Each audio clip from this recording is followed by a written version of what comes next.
It's a $7 trillion economy. Currently? It's projected to be a 7 trillion. It's now around 3 point something, but it has the potential of reaching 7 trillion by 2030. 2030. Yes. Which is some 4 years Yes. to come. We did a major event in JW Marriott in partnership with the Islamic Chamber of Commerce, OIC, Organization of Islamic Cooperation. It has got much more members even than the African Union. 57 countries. EU has got 54 countries. We have this bigger audience, that is the Muslim population globally, that is 2 billion, one of the fastest growing populations and religions in the world. So the demand is accelerating, because for one understanding is halal is no longer a Muslim issue. It's a globally acceptable standard. We saw the need for sensitizing people, first of understanding what halal is. I wish I had a godfather. Things would have been much easier. Hello everyone, welcome to Sango Insights. Now today we have an episode with the CEO. His name is Abdul Aziz. He's a journalist, a CEO of Future Growth Forum, and a co-founder of ORO African magazine. Now that is a brief introduction. We want to know from Abdul Aziz, who is Abdul Aziz, what does he do? Stay with us and be with us. Abdul Aziz, welcome to our show. Thank you very much, Fatih. Thank you for having me at your podcast. It's nice to put a face to a name. My name is Abdul Aziz Bilo Ali. I think you've summarized who I am. I'm a journalist. I used to be an active media professional, but not anymore. But they say it's not something that can get out of you. No, it's not something that can be erased. Yes. So once a journalist, always a journalist, whether you're in the craft or whether you're not. So it always finds its way back into you. And I'm also the CEO for Future Growth Forum and also the co-founder of ORO Africa magazine. Thank you so much. You know, journalism is a profound career, is a noble career, because they get to showcase whatever is happening in the world, whatever is happening in our society, whatever is happening locally. We get to know a lot of things just because of journalism. Where did your passion of becoming a journalist, where did it start?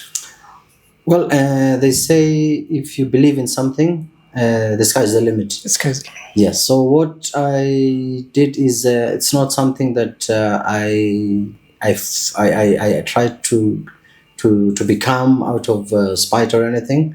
This was a passion, a deep-rooted passion from back in the days in my primary school.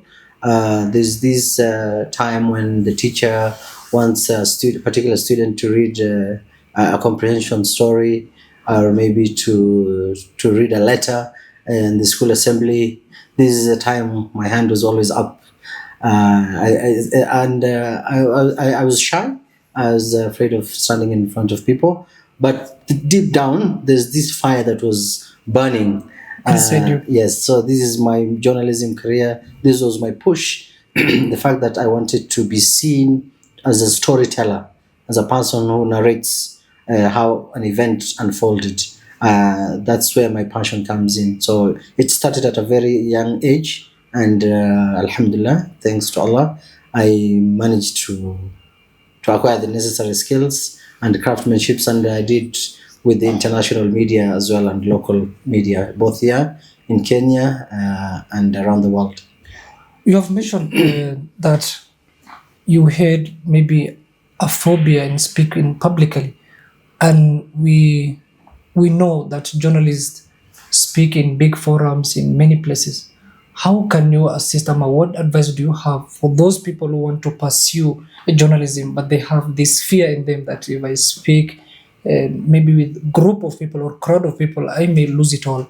What advice do you have? Well, I think that's one problem that I experienced on a personal capacity. Yeah. And everything you grow out of something. Yeah. So there's that fear. I used to have that fear of crowds, fear of speaking in front of people. But then again, you have to got this passion to tell the story. And for you to get to tell the story properly, the fear has to go. They say you have to kill the fear. So what you do mostly is I have these concepts of once the camera is on and I'm speaking to it, this is what I tell myself. I'm the smartest man in the room. Oh, Yes. So the moment you believe in that, then you can be able to relay your message coherently. But the moment you start to self-doubt yourself, everything else collapses. Even if you had a nice script that you had rehearsed, you lose it all in a second. So you believe what you say, and then you can say it properly.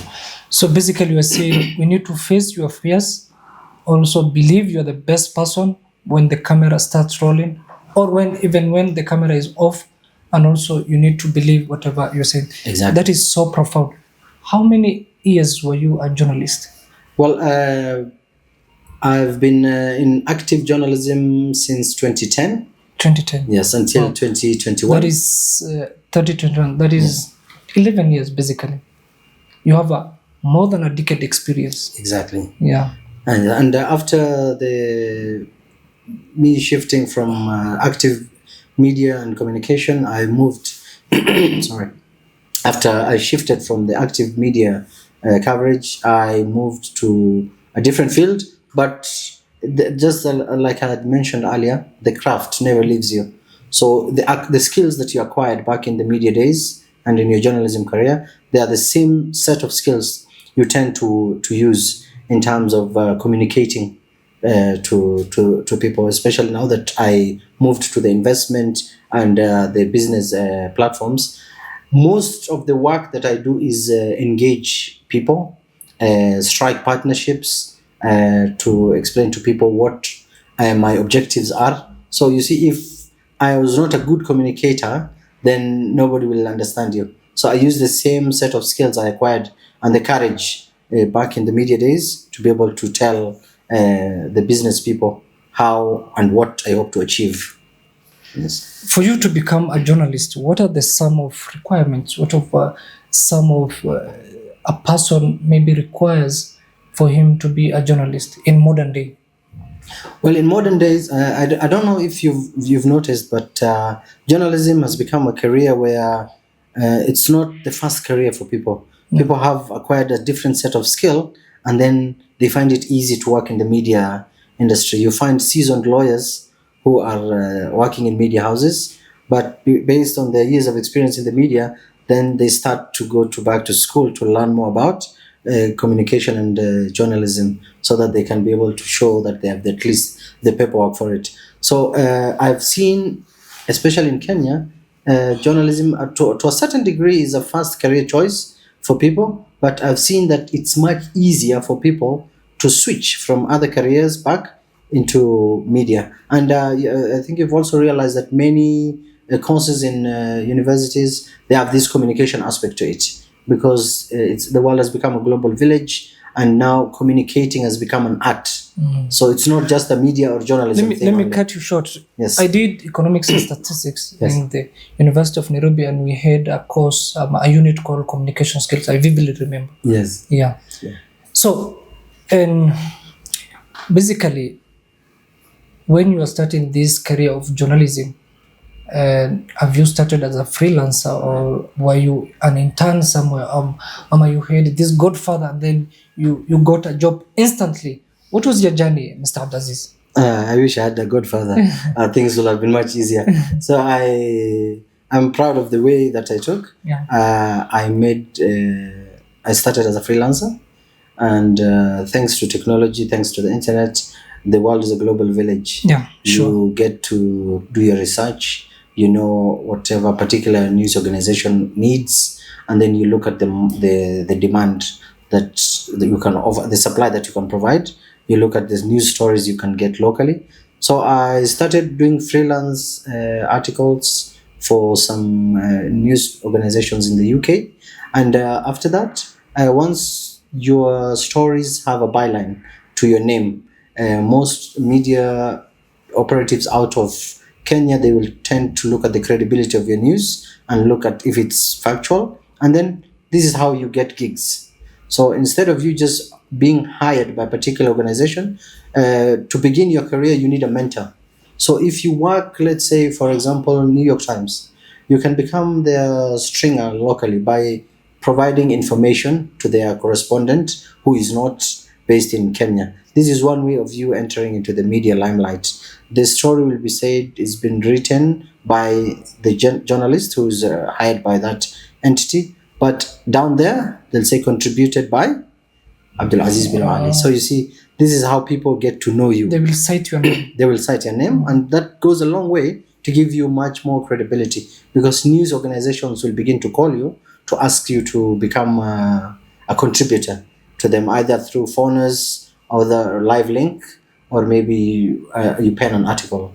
So it's a gradual process, but it's much easier when you struggle, because you will understand the challenges that you face ahead. But if you're spoon fed, then you'll always rely on the feeding. So I'm actually encouraging many people not to go the easy way out, but to go the hard way. It hardens you, but it makes you the best of communicators. Okay, that's so real. The other question I wanted to ask Mr. Abdaziz is that nowadays the world is changing, and people are going out of mainstream media. If you ask me personally, Yes. the last time I watched the news from mainstream media was a long time ago. I even can't remember. And I want to fathom a world whereby, long time ago, a lot of news, a lot of stereotypes, a lot of were being pushed by the mainstream media. Yes. But now everything is real time. Any person can shoot and then it becomes a news. Any person. What does that change from maybe in media companies or in the news generally, in world, locally or internationally? What has it changed? Well, I think the whole narrative or the whole essence of the news, it should be about urgency. Yeah. Let's say, for instance, For example, let me cut you short. Sorry for that. no problem. There was a death of the former Prime Minister, Yes. Raila Amolo Odinga. We knew this thing. I personally saw that by 10 a.m. And then mainstream media in Kenya, like Citizen, they were showing it to us by 1 p.m. I understand they wanted to verify the information, and a lot of people rely on it. Yes. But that is how fast people need urgency in media. Yes. You can. Yes. So urgency is the whole purpose of media is the urgency. Yeah. How fast can you deliver a message? Yeah. But then again, you have to look at how sure are you Yeah. that the news you're delivering Yeah. is credible and authentic, especially for the example you've cited. Yeah. It has got its own ramifications. Yeah, So yeah. you just announcing something out of the blue, then it has got its own challenges, especially for a senior political figure like the late Prime Minister Raila Odinga. Yeah, so there's that understanding that you have to be sure. They say better late than never. So it's best sometimes, even if it delays by a little bit. But that does not affect us relying on Yes. mainstream media. If we can get these from just a random person using X or using Instagram Exactly. or using TikTok, does that not affect the credibility, or not actually credibility? How fast is the mainstream media? Does that not affect it? Well, I think based on the emergence of social media, even it has become a challenge to the media organizations. That's why they're branching towards the digital platforms. I think you've even seen for big institutions like the BBC, Yeah. they have got this digital platform. The news is more fast on their digital space, and then the more comprehensive analysis comes later in the bulletin. So it's all about urgency. How fast can you deliver the news? And it's all about competition at the end of the day. A station wants to beat the other station to the news, and that's the whole purpose of journalism, to be the first to break the news. But then again, you have to be sure of the content that you're putting out there. Yeah. Yes. Also, the thing that is shifting with the news and journalism is that a lot of people are earning from these social medias. I mean, YouTube. Someone has a YouTube and then he goes somewhere. Interviews someone and then he puts it there. a long time ago, we used to rely on. I used to rely on KBC. It was one of the more as well, and it is there up to now. True. Yes. And that thing has benefited a lot of people. People are earning income through that. What comment do you have about that? Well, I think it's a in a positive aspect of it. I think it's a good thing. It creates more. You look at the context from one understanding. How many people can a news organization hire? It's limited. Very You limited. look at the number of graduates who come from universities. Not only every year. graduate. Sorry to cut you. Not only Yes. graduate. Some of the faces we used to see Yes. when we were kids are still there. And people are wondering, Yes. all those people who are graduated when this person was there, Yes. where will they go?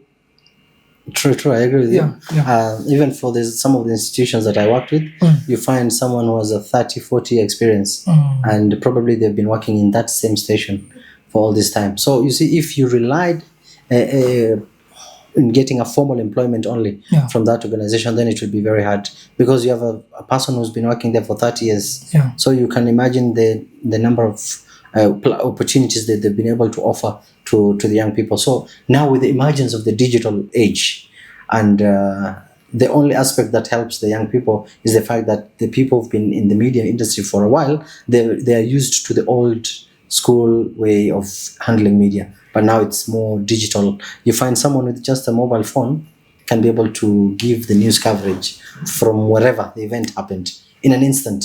So you just mount your camera, and you have got FaceTime, you have got all these tech apps, so you use it to relay directly to the station in a very quick way. I think the emergence of digital technology has really played an important role. And going back to the point I was telling you, Yeah. the number of people a news organization can hire at one given time is very limited. And you've also seen the layoffs that they're doing because of they cannot handle the number of people who are already working in the station. So branching towards the digital space gives you more opportunity to give out plenty of stories. You've seen people. That's called. I am trying to get the name. They called string reporters. So you report on a particular topic that happened somewhere. So you share the story, and then they give you the byline that this clip does not belong to our station. Footage is courtesy of, let's say, from this podcast, for example, and news content comes out of this podcast, and it can be able to be shared on all media platforms. So no particular media organization has the time to cover each and every story elsewhere. So citizen journalism, that's the word I was looking for. Citizen journalism has become the new thing, and that's why you said everybody now, he who can speak, can be able to become a journalist. Can you tell a story? Okay, tell us the story now. Mr. Abdulaziz, everything has its own pros and cons, Yes. advantages and disadvantages. Yes, we have freedom in these online medias, but how do we make sure we regulate them in terms of credibility, in terms of transparency, in terms of not publishing maybe fake news, or not publishing news which is affecting person's personality and person's belonging? How can we make sure? Because when it is mainstream media, it's a bit controlled, maybe by an independent quintessential government body or the government itself. Exactly. But these all people who have these cameras, who have phones, who have each and every gadget at their own disposal, how do we make sure that whatever they are broadcasting, whatever they are giving the public, Yes. is regulated, and it is maybe measures have been taken? How do we make sure that? I think that's the whole point. That's the whole challenge people have now. And Do we have the capacity? I don't think we have the capacity right now to control. The digital media and the digital age is moving at a very fast pace. Yeah. And the world is slowly catching up Yeah. with that. So by the time an information comes out, it has to be verified. And the damage, once it's done, it's irreversible. Yeah. So even if I issue an apology Yeah. and say, I'm sorry for calling you ABC, Yeah.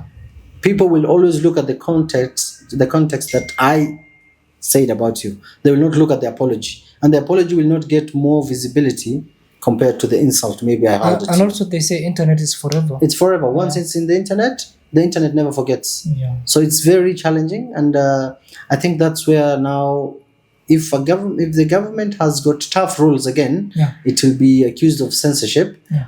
But then again, you need to be more credible. You can't be in a business of tarnishing people's names or hurling insults or causing damage. I mean, to I've seen a civilians. lot of channels which have opened just because of that. You know our community. Yes. There's a lot of people, fake news every now and I mean, fleecing people of their resources, Yes. telling people if you don't do that, Yes. we'll do that. Oh, Yeah, see, that's the problem, and everything has its own positive side and negative side, and I think that's where the challenge is now. In terms of regulation, you need to have an independent oversight authority as well for the social media as well, not one that will suppress people and deny them the freedom of expression, but to some extent, freedom comes with its own limited challenges. So you don't have to put it out all there. You can say according to sources, and you can probably cite. For instance, you can cite the source. or you can use allegedly. Or you can say allegedly. Yeah, and they say in journalism, don't be the news. Yeah, don't. Yeah. So if you rush to become the news, then and the news is not credible, then you end up being sued, being taken to court. You start answering for something that, if you had just waited a little bit longer, Yeah. could have been much more credible. Yes. Mr. Abdulaziz, do you have one story maybe you have published that impacted the society positively, and up to now you feel that I did the best thing, and you keep reminiscing about that particular story? Do you have that particular story? Where was it? The occasion, time? That's an important question. Yeah. I think what I did is, at a time when many journalists were fleeing out of Somalia, Yeah. that is the time I took the risk of going to Somalia to see exactly what is happening on the other end. And it so coincided that during the time I was starting my journalism career in Somalia, it was the time when there was the greatest drought in 60 years. That had hit What year was Somalia. that? What year This was is 2010. 2010. Yes. So by 2011, almost 250,000 people had lost their lives in the Somali famine, and livestock of unknown number perished in that drought. So this was the time when the story, the local story, needed to be told, and you have got an armed insurgency that was waging war against the government and restricting press freedom in Somalia to an extent that people only relied on international coverage or international assessment of UN agencies. They say the famine, they say there's famine, they say there's not famine, it's a drought, it's a protracted crisis. But now, who's going to verify this information? There's little trust in the UN agency because people think they're just out there to get more funds to sustain the operation. Now it is the work of the journalists to go down there and tell this story from the local context, to interview this elderly lady or elderly man who was once a farmer or a pastoralist, to ask them the first-hand information and to create a video content of where they lived, where they moved to, and the process in which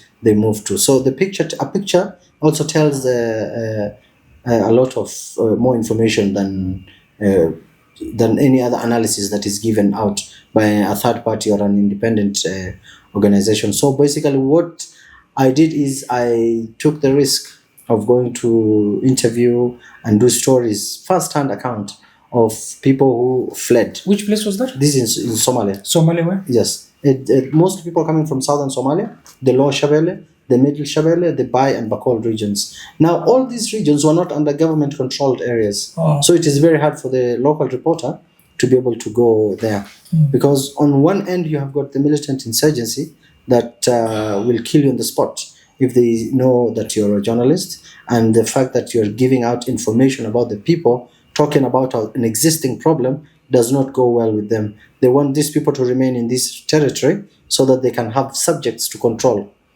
But you as a journalist, your work is to tell the human story to it. So there's that element of fear. You're afraid of the repercussions that might arise out of that.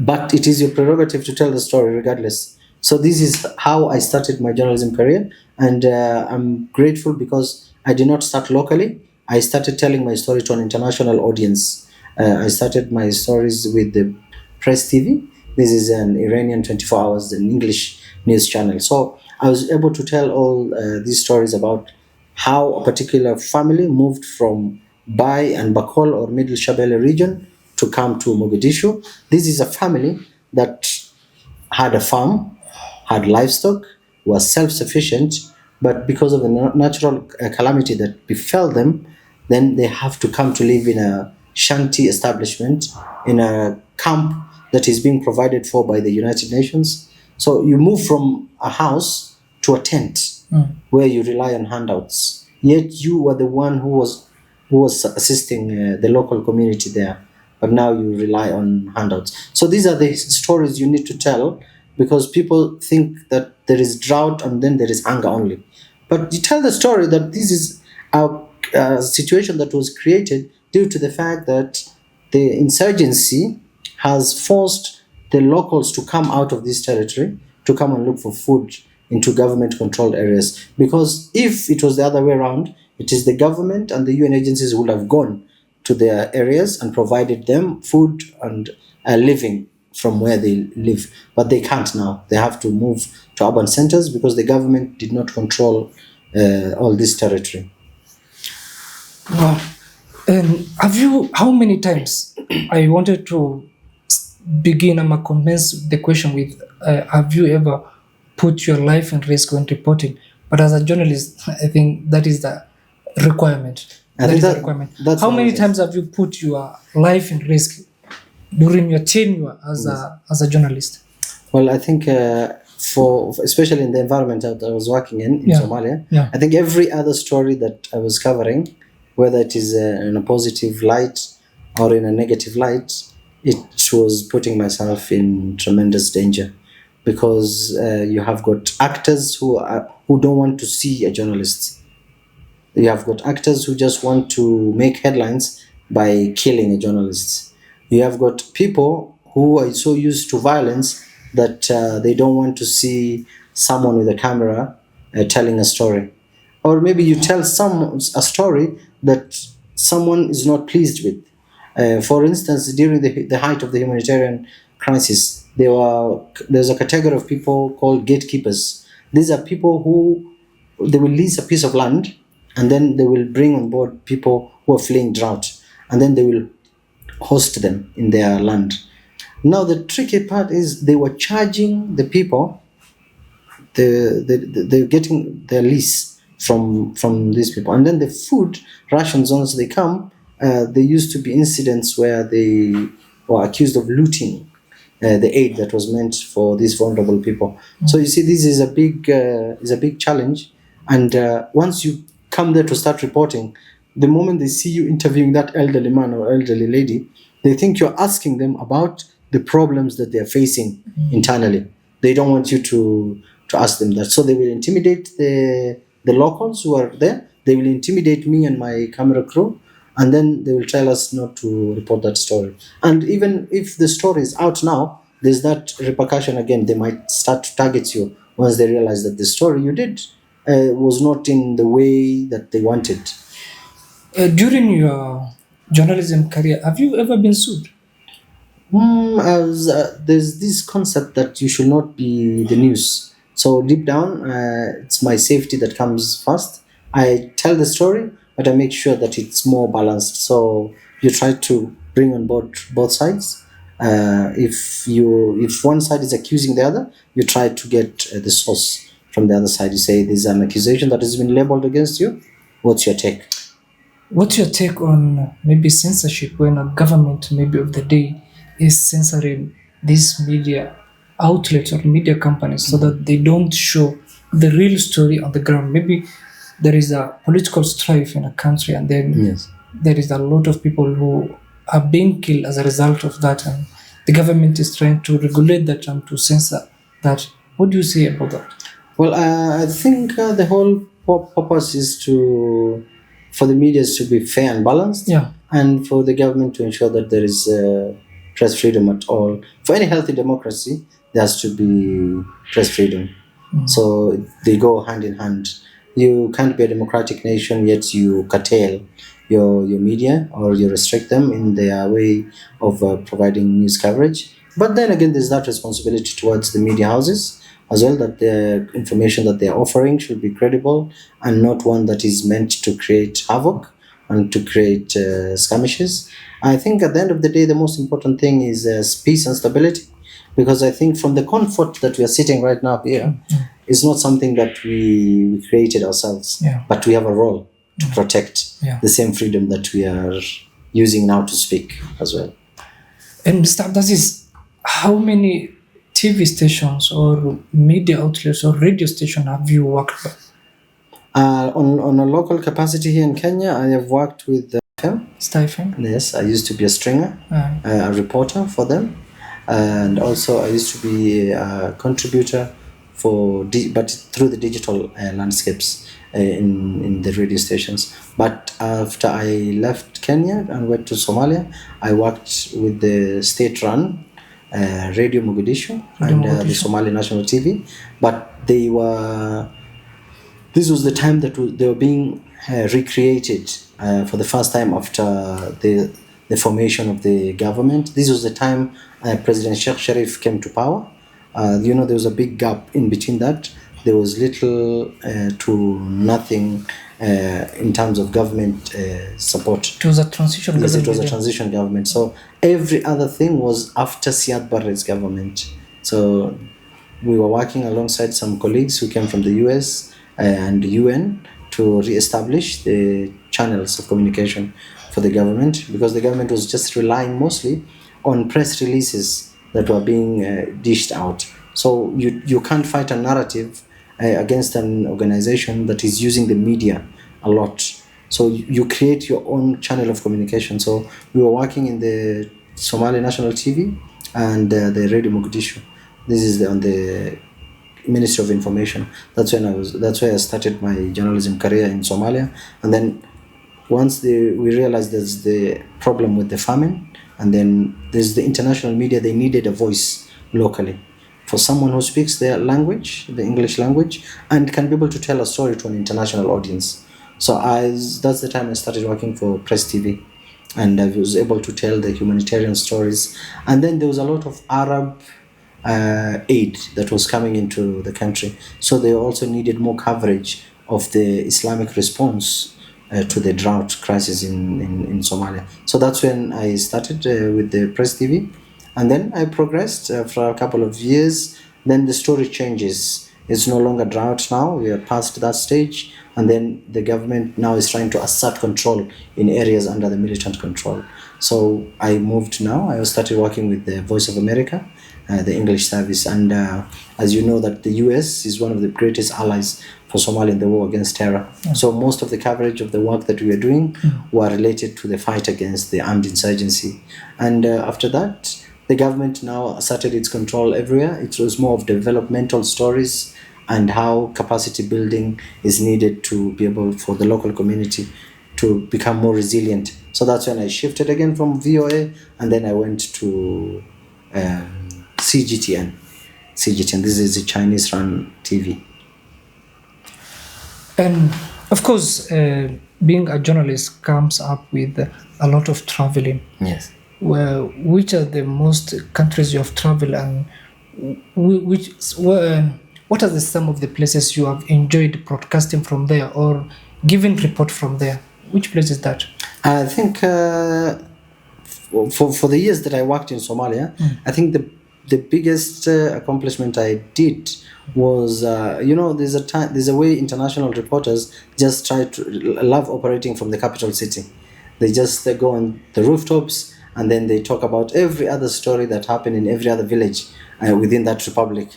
So I was very pleased that during my years of working in Somalia, I was able to travel. In terms of humanitarian, I used to go with the humanitarian agencies. We do coverage of how the drought has affected the families. For the security aspect of it, I was traveling with the African Union forces, with KDF in the Jubaland areas, with the Ethiopian troops in the Baibakol region, Uganda, Burundian troops in the south, in the Mogadishu area. We expanded the control, and there are some areas in Somalia that are much more relatively stable. This is Puntland and Somaliland. These are two areas that I used to go actively to report more human interest stories, because there's this narrative that was there that there's so much turmoil in Somalia that only people focus on the explosions or the attacks that were being carried out by the insurgents. But there's some many stories that can be told from So those you're areas. basically countering the narrative. Yes, you end up fighting, countering this narrative that is being pushed, because there's some degree of responsibility for you to tell a story that is based on the fact that you are locally positioned. Unless someone comes from the US, then the scope of understanding of the context there becomes minimal. So it is up to you now, the local person, to tell this story to the international audience, but as a local. Yes. And what are some of the maybe principles or tenets journalists need to adhere to? What is the touchstone in journalism? Is it integrity? Is it credibility? Is it transparency? Is it honesty? What are some of the things you personally believed and you worked upon it? I think all that you've mentioned are very essential. Yeah. But there's always that element of whatever your integrity should not be put into question. You want people to believe the story that you share. So the moment your credibility is lost, then even if something bad happens to you, people will not even believe that someone maybe attacked you, or whatever is being said against you is true. So you have to be very, very cautious. And I think the whole essence is for you to be trusted. The journalist's information needs to be trusted. So if you can't be in a position to be trusted, then it undermines whatever you're trying to put out there. Yeah. So if you lose trust in journalism, you're saying you have, it is a menace actually. Exactly. So if I can't believe you, then I think you're in the wrong, you're sending the wrong message.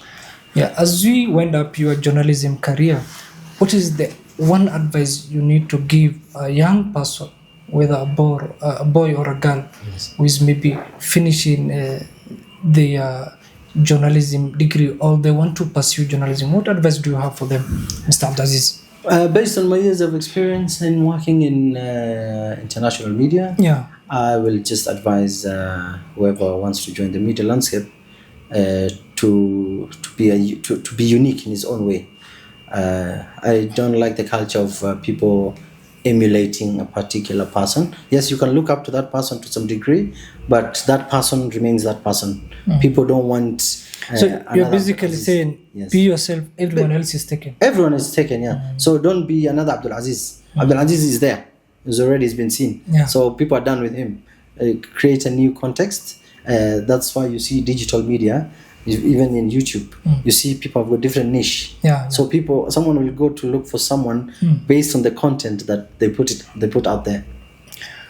And Mr. Abdulaziz, you are a co-founder of ORO African magazine. Yes. And what does ORO mean? Is it an English word or is it a foreign word? Oro is a foreign word. It means gold in Italian. Gold in Italian. Yes, so we call it ORO Africa magazine. We're trying to say that Africa is a gold mine that is untapped. Or do you have an Italian background? No, I don't have an Italian background. You just took the name? I just took the name and we fell in love with it. It's there's some words that are foreign, but then if you contextualize them, they carry more weight. So it's like Africa is this wealth that is not tapped, this wealth haven that can be tapped by in every other aspect of it has not been tapped. So we are sitting in a gold haven that can be taken advantage of. So oro basically means gold in Italian now, and based on the media skills that I've acquired over the years, I branched towards creating ORO to be able to showcase the Kenyan brand or the African brand to the global audience again.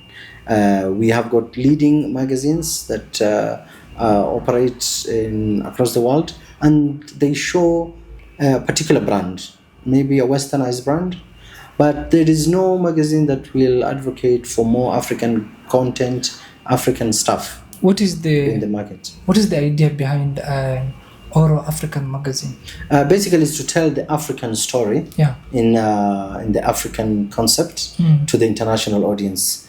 What we hope to achieve by ORO is, let's say, for instance, we have a digital and a soft version of it and a hard copy. All the ORO African magazines are also available in Kenyan diplomatic missions abroad. So what we try to get is to put more African context stories, luxury, both in the cosmetics industry, in the finance aspect of it. Like, let's say, our whole objective is to showcase that Africa has a great potential and we can compete equally with magazines that showcase global content. So we're trying to showcase our content to the global audience using our own tools instead of relying on a foreign media to tell your story. Be the voice, tell your own story, showcase your own brand. So it is an African thing. Yes, it's an African brand. And occasionally, at what intervals do you produce this magazine? Is it an yearly thing? Is it a monthly thing? Is it a weekly thing? It's a quarterly. We do it every 3 months. So we have got 4 editions every year. And we are also in partnership with the Ministry of Foreign Affairs. We also have the magazine stationed in all Kenyan diplomatic missions abroad, owing to the fact that we are showcasing authentic, made in Kenya, made in Africa content. We want anyone also visiting the Kenyan missions abroad gets the feeling, the touch, the authentic African touch through an authentic African magazine.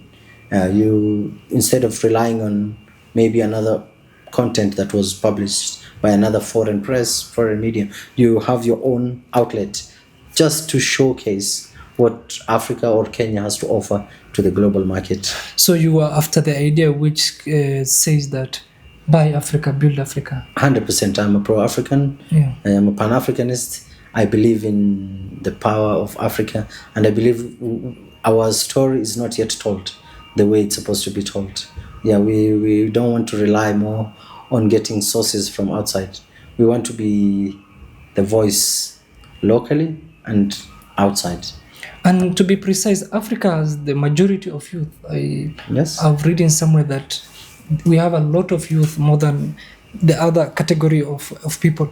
So what are some of maybe challenges you have encountered when you are producing the ORO African magazine? Everything that comes with its own set of challenges. People are so used to reading magazines that are not local. They want the content to be the same kind of content they see on these leading magazines to be also on this side.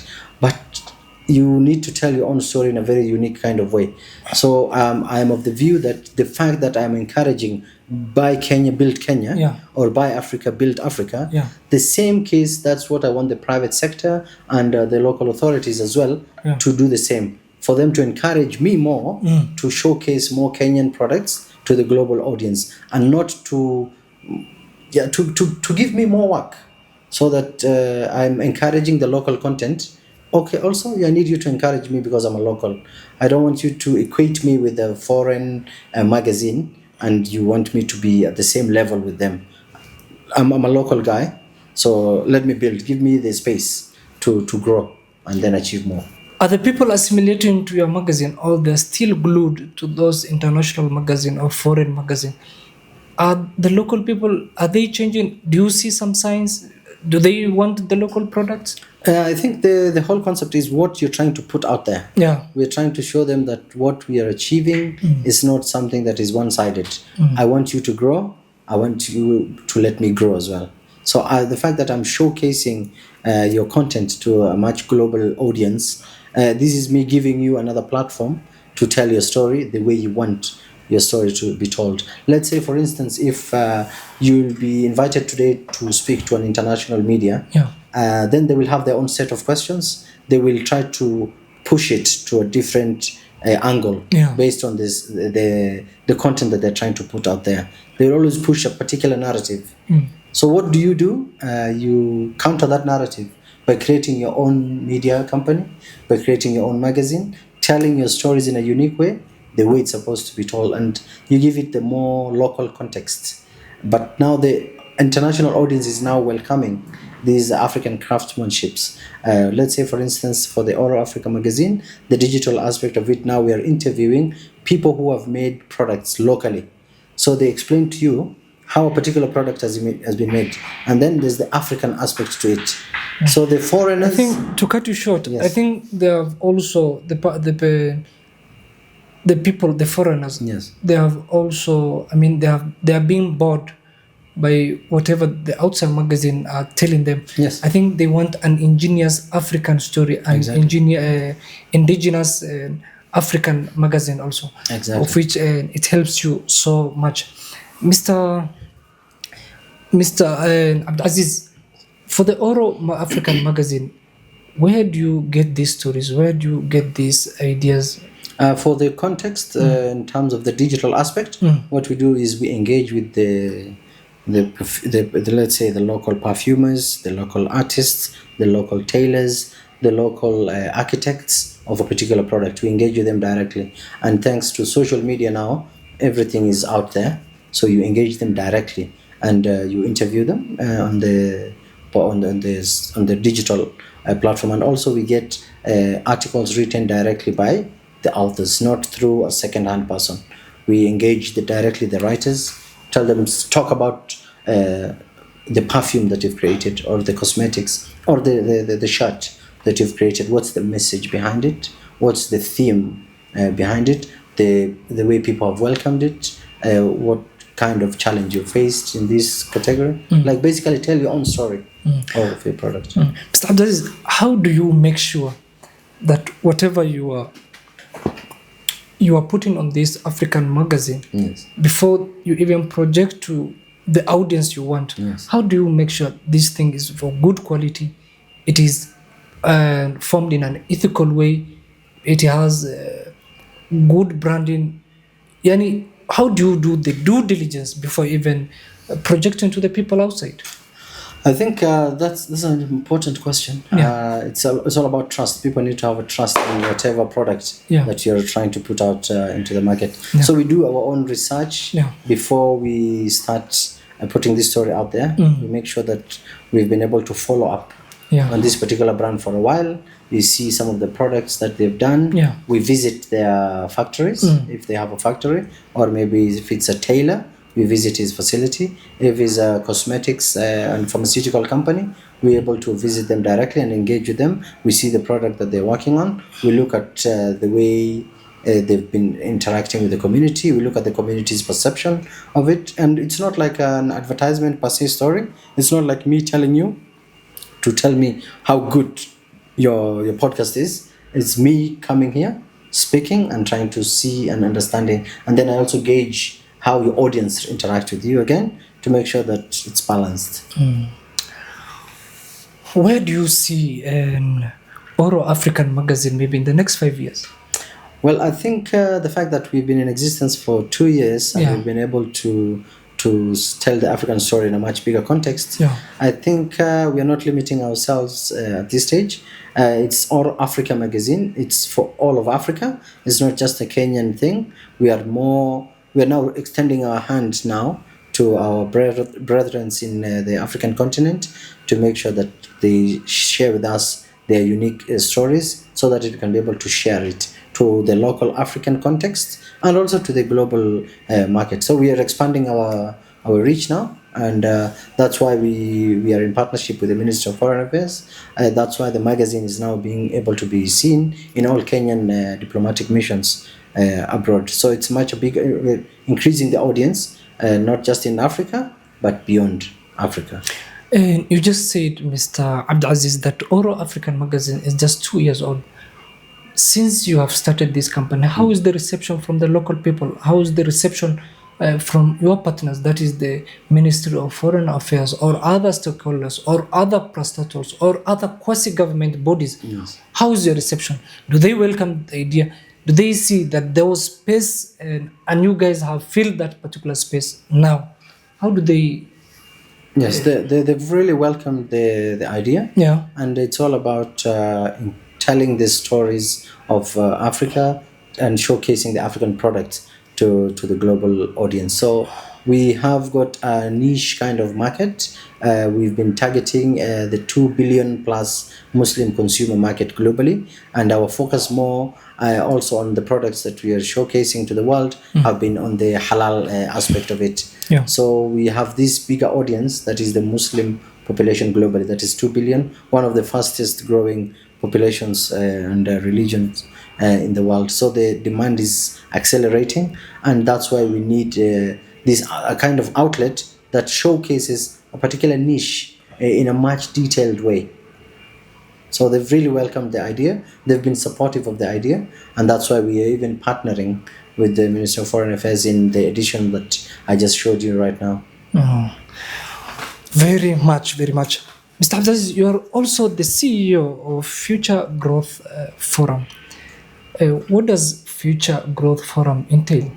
So Future Growth Forum is a public platform. Yeah. What we try to advocate is a greater market access Yeah. for the Kenyan products, for the African products, to the outside market. Yeah. And our niche specialty has been the halal sector. This is one sector that has been undertapped in Africa. We have got at least half the population in Africa is estimated to be Muslims, and the Muslim global population is estimated to be around 2 billion. So you have got a 2 billion market access globally Yeah. that needs to be tapped on. So what we're trying to sensitize people is one, halal is beyond food. Because the understanding mostly in Africa and especially to the non-Muslims is halal is a Muslim thing, or maybe it's something that is equated to food. Yeah. But halal is beyond food. It is a cross-cutting theme. Food only entails, I think, less than 20% Yes. of the global halal economy. So what we've been able to do locally is to create more awareness, sensitization on the people that halal is not a Muslim thing. It's a globally acceptable standard, one that people abide by globally. In some of the Western countries that I've been able to travel to, you find that Muslim restaurants or restaurants perceived to be owned by Muslims are some of the most busiest and so crowded at a particular time. If you ask the people who are coming to those restaurants, for the non-Muslims, they will tell you we have more trust in the food and the way it's handled and the way it's cooked by these particular restaurants. So there is that great credibility that people have towards products that are being created by the Muslims. So this is one way that we've been trying to create a sensitization that halal is beyond food, and we are moving it to a stage where now the non-Muslims can take part in the halal trade because it's now a globally acceptable standard, and it's one industry that any other actor can abide by. So what we're doing is we're bringing on board all the halal actors, the experts, and we're doing first the heavy lifting, training, providing webinars, workshops to private sector in Kenya to be able to increase their growth, their understanding of halal industry. And after that, we are headed towards now halal certification. That will be one of the most important parts because it's the only lead that can open up new markets for the Kenyan products. You mean, are you the guys going to issue those halal certifications? No. We are not issuing any halal certification. What we're doing is we are a bridge. We bring all the halal companies, halal certification authorities, we connect them with the private sector bodies in Kenya. We tell them a particular product that is made in Kenya needs a greater market access. But why can it not reach the shelves of supermarkets in these top Muslim countries? Is because these Muslim countries have got a strict adherence to halal certification. So what do? We partner with the local certification bodies that are accredited by the governments in those countries. We bring them together. We connect them in the East Africa Halal Expo and Forum that we are trying to work on. This will happen in May in 2026. We make sure that all the halal certifiers, the halal certification bodies, all the halal experts are in one room with the private sector. And once they're all on board in one area, then you producing tea and someone else producing a particular kind of crop or maybe a particular line of cosmetics, then you need your product to be taken to the greater Muslim market. Yeah. So what do you need to get to this market? You need the halal certification. So let's say, for example, for Malaysia, now, who is the authorized country or the authorized entity to give halal certification in Malaysia? So what we do is we skip all these private companies and we deal with state affiliated or state recognized entities so that they can open you a bigger market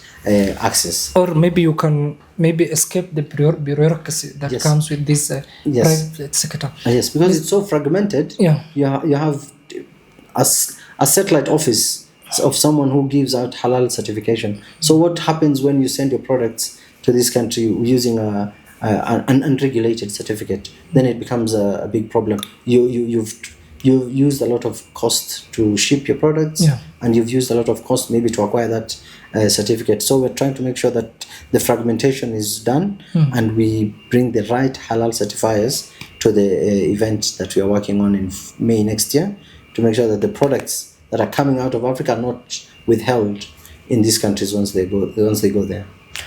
And Mr. Abdulaziz, what is the current halal market share, and how much is it to be projected in future? How much will be the market share in the future? Halal is one of the fastest growing economies, Yeah. and the fact that non-Muslims are now joining on board, it also shows you that the demand for halal products globally is increasing. Yeah. Because the products that are coming out of all these countries and they're going to the Muslim countries, there's the element of trust. Yeah. So once there's that trust in your product, then your products can reach a bigger market Yeah. and a bigger audience. And the fact that it's a fastest growing industry now globally, what we are trying to create is it's a $7 trillion economy. Currently? It's projected to be a 7 trillion. It's now around 3 point something, but it has the potential of reaching 7 trillion by 2030. 2030. Yes. Which is some 4 years Yes. to come. Yes. And for somebody who lives in Africa, Africa is the hope. The hope not just for me, but for the whole world. People see a lot of potential in Africa because it's unexploited, Yeah. and there is vast potential even for human labor, for natural resources. There is a lot of competition now for Africa. Most investors, they are branching towards Africa because it has the potential for long-term gains. People are trying to leverage the fact that it's not exploited much. You have a much bigger pool, or much more investment can be put into these areas. So halal, that's the sector that we are focusing on, and to make sure that Africa gets its own fair share of that $7 trillion dollar, because we have got let's say half the global population of Muslims. Almost half the number is in Africa, so we should take our share, and we should all partake in the halal trade to make sure that also we benefit and capitalize on it. Of course, beyond your faith, I know you're a Muslim. Why did you feel, besides your faith, why did you feel there is a lot of potential in maybe halal market, and making sure that you maybe invest in that particular market? Because for one understanding is halal is no longer a Muslim issue. Yeah. It's a globally acceptable standard. Yeah. We saw the need for sensitizing people first of understanding what halal is. Yeah. The understanding was very limited. People think it's a Muslim thing and then it ends there. But now I don't know if you've seen most financial regulators in Kenya. They also have an Islamic banking system to all their banks. And the way I've just mentioned to you right now, even in the Western countries, Yeah. you find that there's so much interest in halal products. Yeah. So based on that understanding and the market access that is out there, we engaged all these partners, and to make sure that we assess the situation on the ground. So in February this year, we did a major event in JW Marriott in partnership with the Islamic Chamber of Commerce and Development, ICCD. Now, ICCD is the voice of the private sector in the Muslim world, representing 57 countries. Like ICCD is like the United Nations of the Muslim world, OIC rather, not ICCD. OIC, Organization of Islamic Cooperation. It has got much more members even than the African Union. 57 countries. EU has got 54 countries. So we brought them to an event here, and for them to assess the needs of the halal industry in Kenya. And the workshops that we were having created a lot of traction, especially to the non-Muslims. We were having people coming, reaching out to us, telling us we have got honey that we want to export to a particular country, but we've not been able to tap into that market because we've been asked to provide halal certification. So it's very hard for me now to start to explain to someone what halal certification is. They're telling me this is honey is coming from the bee, so why is it not halal?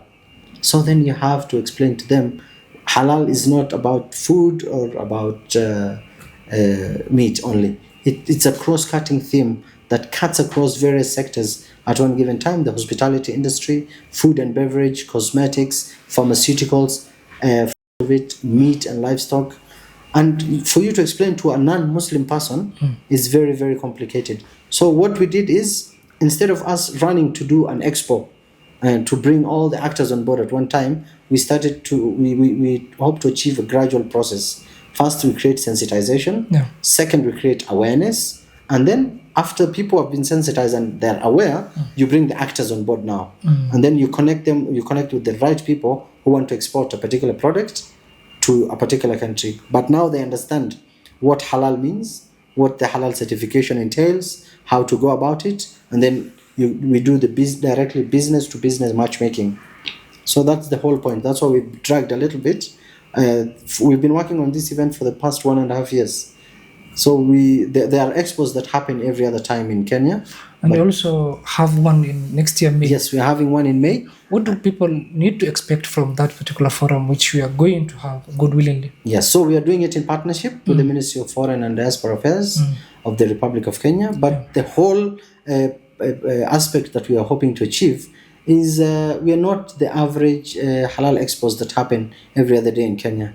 Ours is a much bigger objective. You are a top tier. Yes, we are a top tier. We're trying to make sure that the Kenyan entrepreneur is connected to the right halal certification authority. And after the Kenyan product is accessible in the Kenyan market, there is the trust that people have in the product that is coming from Kenya. I will not wish to invite someone to come and present something as halal, something that he or she does not know how it was even made. I'm bringing people from Southeast Asia, from Brazil, from China, from Russia here, people who have done extensive analysis and research on halal, even through the scientific mechanism.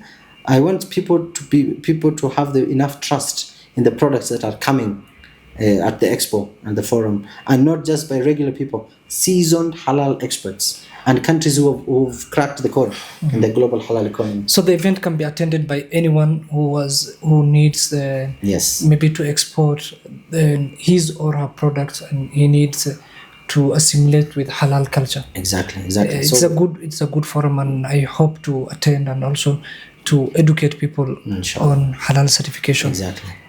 And what are some of challenges you have when it comes to maybe getting the halal certification to companies and working together with those parastatals or government entities which provide this service? Yeah. So that's one of the reasons we've been able to delay our expo and forum. First of all, we do the heavy lifting.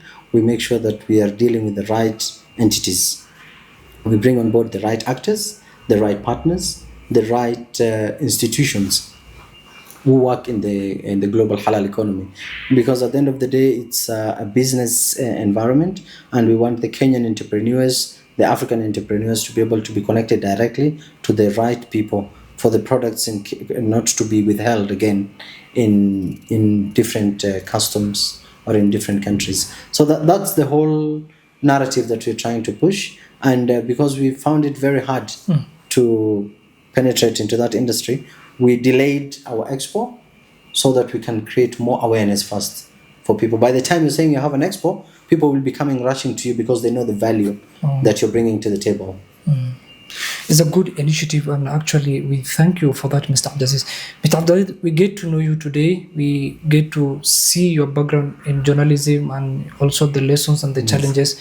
We also get to know the ORO African magazine, which is a unique idea, which is peculiar in its way, and we thank you for advertising African product to the world, locally and also in international market. We also thank you for Halal Expo. Is a thing a lot of people have hunger with.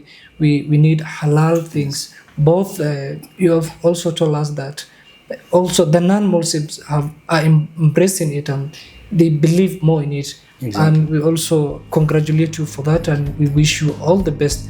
Mr. Abdulaziz, we want to thank you for your time. We had a lot of insights, a lot of information from your side, and we hope to host you soon. Thank you for your time. Thank you, my brother. Thank you for having me.